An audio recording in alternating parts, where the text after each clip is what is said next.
Tonight, we continue to follow allegations out of Redberry Bible Camp.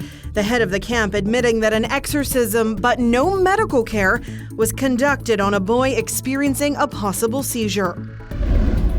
Also, they made it possible for me to get an education at home. Back to School is top of mind. A unique university program that trains Dene-speaking teachers in the North gets underway this week. 25 years ago today, Princess Diana died after a car crash in Paris. This is CBC Saskatchewan News.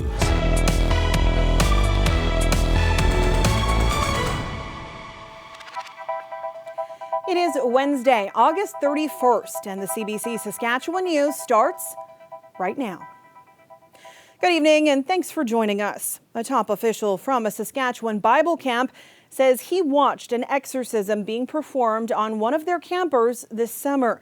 The Redberry Bible Camp leader says the boy was showing symptoms consistent with a seizure. But instead of medical care, a camp employee tried to cast out his demons. With the latest in our investigation that's ongoing, here's Jason Warwick. Redberry Bible Camp Executive Director Roland Dickinson spoke to a concerned mother about the exorcism, and CBC News has obtained a 15-minute audio recording of that phone call. On it, Dickinson admits that in July, a boy in one of the cabins was lying motionless on the floor, then began displaying symptoms consistent with a seizure. But instead of providing medical care, a camp worker performed an exorcism on the child. He was praying that Jesus would free this boy, or help this boy. Because we are of faith and we're Bible camp and we believe in the power of Jesus, we believe in that there's evil in the world that can affect people in severe ways sometimes. Dickinson says there were people on staff who could provide medical care, including lifeguards and a retired nurse, but none of them were called to help the boy at any time. And he's growling and he's shaking and I'm continuing to it's spiritual warfare. The exorcism was done by the cabin leader, who said on his YouTube video that he had to cast out the demons. About 8 children witnessed it, as well as Dickinson. He says the children were in good hands. Go stick your hand in that water jug and anoint it. So I stick my... This cabin leader has experience with the powers of darkness and has since changed his life and has been a strong cabin leader for us. So he was probably the best person to be in the room at that point. This was not a specifically authorized play camp, and it was not really something that once it began that could be stopped. Dickinson says that at the time of the incident, the camp had no protocols to deal with medical emergencies, but they do now, mostly to protect staff. During the phone call, the mother told him the first concern should be the children, and said she was horrified by the situation. RCMP have concluded their investigation and found no laws were broken. Parents say that's wrong. They say that their children still suffer from delusions and paranoia. Neither Dickinson nor Redberry Board Chair Wayne Dick was available for interviews, but Dick has said in the past that they take this incident very seriously. Jason Warwick, CBC News, Saskatoon. Saskatchewan opposition leader Carla Beck wants the government to make sure all schools follow the province's Human Rights Code. Beck made the comments at a news conference today. The opposition is taking issue with comments made yesterday by Education Minister Dustin Duncan. Duncan was asked if any independent schools had violated the human rights of students. Duncan said he was not sure if the Human Rights Commission had received complaints. He also said that a balance is needed in schools that had a faith-based component. Beck says that is not okay. In 2022, the Minister of Education can't guarantee that students' human rights are or even should be protected in schools. And I cannot believe that I have to say this, but publicly funded schools in our province should be required to adhere to the Saskatchewan Human Rights Code. Full stop. Our kids simply deserve nothing less. Beck also criticized the government's lack of action when allegations first surfaced. Yesterday, Duncan confirmed the government received complaints of abuse in 2016 related to a staff member who worked at Grace Christian School. Duncan says legal counsel advised the ministry to tell that complainant to go to police. A unique university program that trains Dene-speaking teachers in the north is getting underway this week. The free program is being offered in Clearwater River Dene Nation. It gives 24 students the chance to earn a 4-year teaching degree without leaving their home community. The First Nations University of Canada held an event today to launch the second round of the program. The first class of 21 teachers graduated 2 years ago, and nearly all of them are working in northern communities. One of those teachers spoke by video at today's launch. I tried university when I first graduated high school. It wasn't for me because I was just a young Native girl moving to a big city. And this program really changed my perspective on how I see things now, and that I have the power in me to succeed wherever I go, whatever I do. And I'd like to pass that knowledge on to my future students. The future teachers all learn how to speak, read, and write in Dene. The province is covering half the cost of the program at $255,000. The Northern Lights School Division and Clearwater River Dene Nation split the other half. The province is investigating the death of a Kindersley city worker last night. Around 10:30 p.m., 3 workers were dispatched to a sewer backup in the community's industrial area. The mayor of Kindersley says one worker climbed down a manhole. At that point, it appears he was overcome by poisonous gases. Occupational Health and Safety is investigating. Today is International Overdose Awareness Day, and many people are honoring their lost loved ones. Others are hoping to prevent other families from experiencing that same loss. Mama Wayataton Center in Regina hosted a remembrance and prevention event this afternoon. More than a dozen community organizations were represented, providing information and assistance. Instead of speeches, performers spoke through music.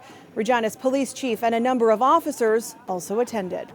This is really about community safety. It's about the work that we can all do come together to save lives. So International Overdose Awareness Day is about bringing awareness of the problem that overdoses is in a community. And I think our community sadly has highlighted this for a couple of years. Last year we had a record number of reported overdoses in Regina, and sadly we're on track this year for a very similar year. Saskatchewan's overdose death numbers have climbed during the pandemic.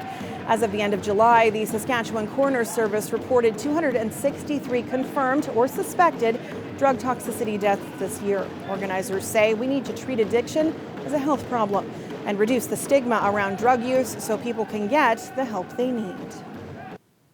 As of this morning, children between the ages of 5 and 11 are eligible for a COVID-19 booster dose in our province. Health Canada approved the Pfizer booster shots for that age group earlier this month, but Saskatchewan waited until today to begin delivering it. As Pratush Dayal reports, some parents aren't happy about the timing. Make new friends? 5-year-old Nova Powers is ready for her first day of kindergarten. Although like many kids, it's unlikely she'll get a booster shot before the start of school. The third dose is only now available to kids aged 5 to 11. Well, I think it's good to have another booster. I'm going to get her a booster shot for sure, because she's going back to school, so it's good to be safe. For Prince Albert resident and public health nurse Carolyn Strom, the boosters come too late for her 8-year-old daughter who has tested positive for COVID-19. She's been just unwell, like she's not behaving like a normal kid. She's just in her room laying down, which isn't normal for an 8-year-old, right? So it's that just disappointment that, this has hit us now after avoiding it for 2.5 years, right? Strom says had children been given their boosters when they were first approved 12 days ago, they would have had stronger immunity by now. Provincial Chief Medical Health Officer Dr. Saqib Shahab says the delay was due to operational readiness. I think the timing is fine. I know some parents are keen to get the booster in before start of school. But again, we have a couple of days of school, then the long weekend. I think getting it at any time in September is fine. Betty Cornelius says the back-to-school rush is already filled with enough anxiety for her 6-year-old son. I'm struggling with school anyhow because he's special needs, and we're not even going to start till Tuesday just for transition reasons for him. So yeah, it's all hard for a special needs child. She plans to consult a doctor first and says that could take weeks. More delay in getting her son boosted. North Battleford resident Andrea Gross says her 10-year-old daughter is involved in a lot of extracurricular activities and needs a booster dose, but... Well, we won't be getting it right away. No, we're not going to rush it before school, but we will be getting it as soon as we get the opportunity, yeah. More than half of the children in this age group don't qualify for a booster anyway, since only 43% of children ages 5 to 11 have had their second shot. Pratyush Dayal, CBC News, Saskatoon. COVID-19 is apparently not done with the Saskatchewan Roughriders just yet. The virus, which infected much of the locker room the last several weeks, has now reached the head coach's office. Craig Dickinson is under COVID protocols this week, the second Dickinson to go in the CFL to go through it this season. Unlike his brother Dave in Calgary, Craig is not expected to miss Sunday's game. But if he can't make it, Kent Majeri could make his head coaching debut in the Riders' biggest home game of the year. Oh, I know, no doubt. Going against Winnipeg is the biggest game of the year so far because it's the next one, but it is a big game. So we'll be fine. Thank God Coach Dickey doesn't have to tackle or throw a ball, neither do I. So we'll be okay. He's a great leader, but we know what we got to do. And I hope he's back for the game. But if he's not, I'm sure he would want us to play just like he always tells us, next man up. I know he's with us in spirit. I know he can't be here physically, but I know him well enough by now to understand that he wants us to go about practice like we would. So we're gonna do it. The Riders face the Bombers in the Labor Day Classic on Sunday at Mosaic Stadium. The Riders lost that game last year, but they have won 14 of the last 16 Labor Day Classics over Winnipeg. Saskatoon is one step closer to filling the Farmers Market building at River Landing. It's been vacant for years since a public rift between the city and the Saskatoon Farmers Market. City Council has approved new operators for a proposed Gather Local Market. The building is being renovated and expected to be ready for May of 2023. The new operators are Ideas Inc., located on the same block as the building. It's set to have 30 vendors, including restaurants, distilleries, breweries, and retailers. It's going to be pretty cool to actually, eat something from some of our city's finest culinary talents, have a beer, have a cocktail, and grab your essential grocery items and grab some other artisan products that are pretty unique to Saskatoon. So we want this to be a space where everybody can be proud of this space. You want to come back because there's so much to explore and so much to do. The new operator says 30 vendors will operate inside the building year-round. Then, when the weather allows, it will run an outdoor farmers market 2 days a week. A live look now out at Cedar Creek Corn Maze just south of Regina. Yes, it is corn maze and harvest season in Saskatchewan. The theme of this one, Spy Kids the Great Jurassic Rescue. Ethan will join us with the forecast if he can find his way out after the break. Stay with us.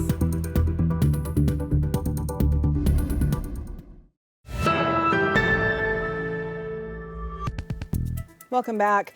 Princess Diana died after a car crash in Paris 25 years ago today, but her life continues to resonate with her admirers. Chris Brown has more from London. Diana's death a quarter century ago was a seismic event for Great Britain and its monarchy. 25 years she's been gone and people still remembering her every day, like myself. I came here in 1997 when all the flowers were everywhere. Outside her former home, Kensington Palace, some fans shared a cake in her honor. Prince Diana shared things with people. We want the same thing. We want to share with people. Yeah. Some of these tributes are quite lengthy and also very personal, touching on her sons William and Harry. We'll watch over your sons, their wives, and your grandchildren and your family. And this one here, your light shines through in the faces of your children and your grandchildren. There was a memorial in Paris too, outside the tunnel where her limo slammed into a concrete pillar at high speed. Diana, who was 36, died a short time later in hospital. She made you feel like you mattered.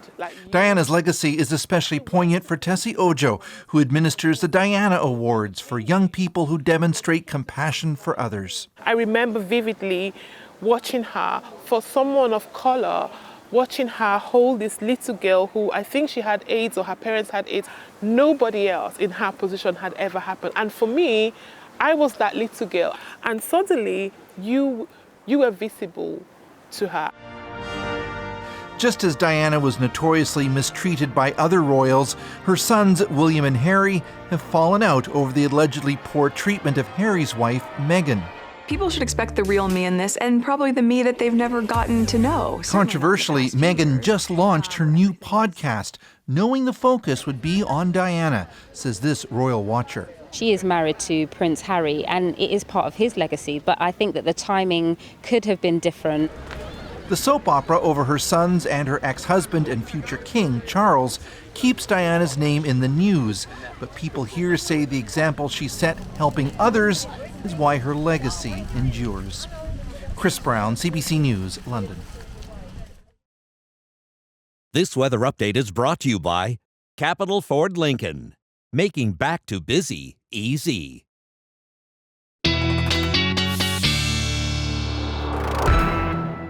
Well, it's a gorgeous sunny day to get outside or maybe get lost in a corn maze. Our weather specialist, Ethan Williams, should be joining me now. Ethan, where? Ethan? Okay, well, I came out this way, trying to get back the other direction. There we go. Hey, Sam, good to see you. Wow, I'm so glad I found you. I've just been spending the last 30 minutes out in the heat here, getting sweaty and getting in this corn maze. But I'm glad I'm here because we got a lot to talk about in terms of our forecast, and it's mostly in terms of this heat we are seeing. I am indeed out here at Cedar Creek Gardens, south of Regina, and Cedar Creek, the city of Regina, and a lot of the province under a heat warning at this hour. Let's take a look at where those are across the province, and you can see a broad swath of southern Saskatchewan, including Swift Current and Moose Jaw, Regina, Weyburn, Estevan, east central Saskatchewan, now seeing very hot temperatures into the 30s, overnight lows, only around 15 for the next couple of days here. And as we take a look at our current temperatures right now, we are still sitting well over 30 degrees. And you can really feel it out here at Cedar Creek, that's for sure. Now, the good news is our humidex values are not really all that high. It's a very dry heat that we're experiencing. So those values are very close to where the actual temperatures are right now. Now, sometimes that humidity, it can create those very stormy conditions. We're not seeing that, but it was a much different story this time last year. Remember this in Regina? Quite the big hailstorm happening on August 31st, 2021. And in fact, more than $100 million in claims issued according to SGI, more than 12,000 auto fund claims, 3,000 property damage claims. And if you are still waiting to get your vehicle repaired, well, there is a very good chance you're not in the minority because about 50% of vehicles have been repaired. The other 50% still waiting, but SGI says you have 2 years after the event happened for your claim to be processed. So you may be waiting a little while still. Now, we are not expecting any storms, but we are watching a low pressure system. And as you head out the door with the kids for the first day of school tomorrow, in the north of the province, there's a good chance that we will be seeing some showers in the morning as a low pressure system begins to move through. That will bring a cold front through, and it will drop temperatures heading into Friday.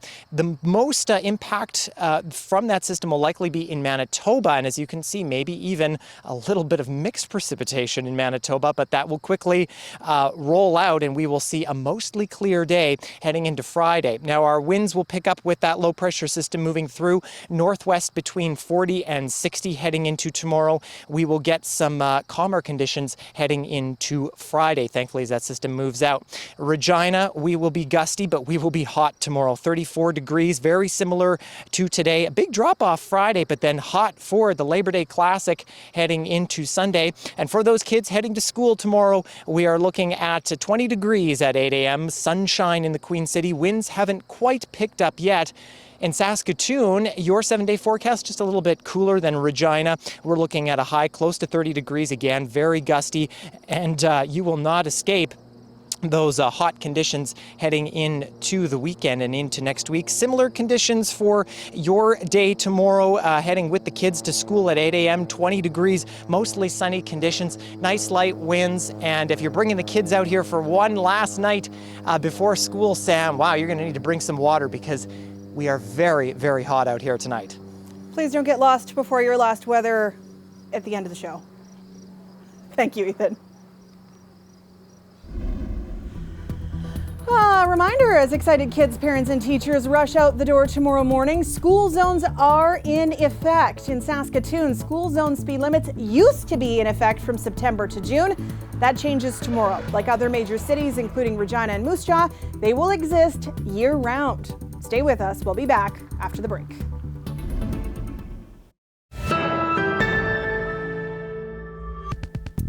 Deputy Prime Minister Chrystia Freeland today spoke publicly about the verbal attack she experienced while touring Alberta on Friday. She said this one, quote, unpleasant incident doesn't overshadow the hospitality she's received in her home province. Freeland urged Canadians to show their support for politicians and others who have experienced similar incidents recently. I am conscious that there are a lot of journalists and politicians across the country who have a lot less support than I do, who can face challenging situations. And it is important for all of us to support them. RCMP are investigating the incident in which a man swore at Freeland, calling her a traitor, and told her to leave the province. Canada's gross domestic product was up again in the second quarter of this year. The measure of all the goods and services produced in the country grew by more than 3%. But there are signs that that's about to slow down. Growth in April, May, and June was lower than expected, and preliminary data for July shows there may even be a contraction. Much of the expansion so far this year has been driven by consumer spending, which took off as COVID-19 restrictions were eased across the country. But rising inflation and higher interest rates are biting into people's spending power. Consumers are putting off buying homes and big-ticket items like cars, and that is slowing the economy.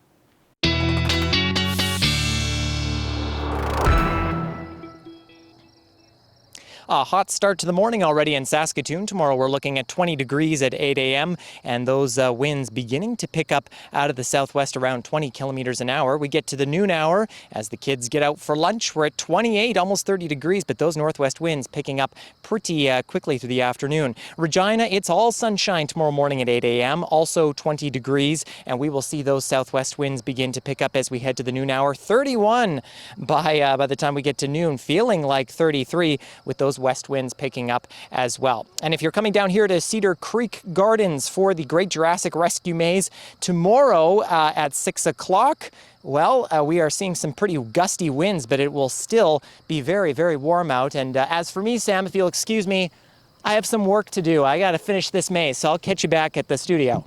Good luck making it out of there. Thanks, Ethan.